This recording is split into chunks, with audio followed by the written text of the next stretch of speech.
Sir ನಮ್ಮ ಹೆಸರು ಚಂದ್ರಕುಮಾರ್ ಅಂತ, ಪಾವಡ.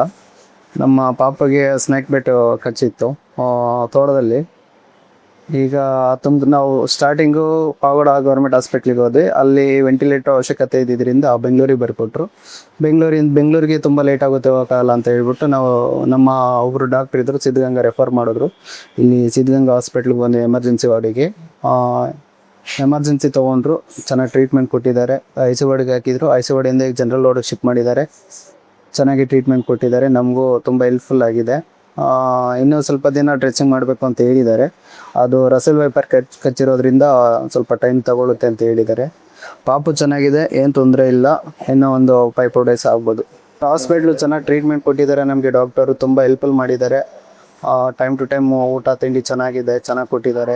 ಸರ್ ಪಾಪ ಹಾಗೆ ಹೇಳೋದಕ್ಕೂ ಮುಂಚೆ ಅವರೇ ಎಕ್ಸ್ಪ್ಲೇನ್ ಮಾಡಿದ್ದಾರೆ. ನಮಗೇನೋ ಡೌಟ್ ಇಲ್ದಿರಾ, ನಮ್ಮ ಪಾಪಗೆ ಏನೋ ತೊಂದರೆ ಆಗ್ದಿರಾ ಚೆನ್ನಾಗಿ ನೋಡ್ಕೊಂಡಿದ್ದಾರೆ. ಮಂಜೇಶ್ ಸರ್ ಡಾಕ್ಟರ್ ಅಂತ, ಮೇನ್ ಡಾಕ್ಟರು. ಅವ್ರು ಬಂದ್ಬಿಟ್ಟು ನಮಗೆ ಎವ್ರಿ ಡೇ ಬಂದ್ಬಿಟ್ಟು ರೌಂಡಪ್ಪಲ್ಲಿ ಚೆನ್ನಾಗಿ ಹೇಳಿದ್ದಾರೆ. ಪಾಪಗೆಲ್ಲ ಚೆನ್ನಾಗಿ ಟ್ರೀಟ್ಮೆಂಟ್ ಕೊಟ್ಟರು. ಟ್ರೀಟ್ಮೆಂಟ್ ಸಮೇತ ಏನೇನು ಕೊಡ್ತೀವಿ ಅಂತಲೂ ಟೈಮ್ ಟು ಟೈಮ್ ಹೇಳ್ಬಿಟ್ಟೆ ಕೊಟ್ಟಿದ್ದಾರೆ. ಏನು ತೊಂದರೆ ಇಲ್ಲ. ತುಂಬ ಧನ್ಯವಾದಗಳು ಡಾಕ್ಟ್ರು.